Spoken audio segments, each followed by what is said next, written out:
Personi i gjetur pas shenja jete brenda veturës në Veternik të Prishtinës ishte kandidat për deputet në zgjedhjet e 28 dhjetorit 2025. Konfirmohet nga burime të sigurta se viktima ishte pjesë e listës së Aleancës për Ardhmërinë e Kosovës. Vdekja e tij është konstatuar në vendin e ngjarjes, ndërsa policia ka nisur hetimin. Lajmi është bërë i ditur edhe nga policia e kryeqytetit.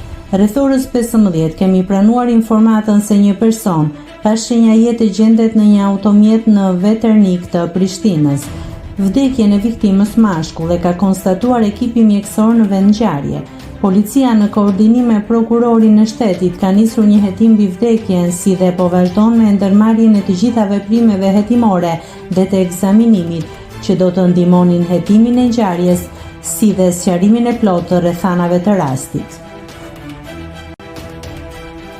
Nëse klikoni mbi butonin subscribe, do t'ju shfaqen të gjitha publikimet tona. Ju ftoj t'i bëni subscribe kanalit, të pëlqeni videot dhe të lini komentin tuaj.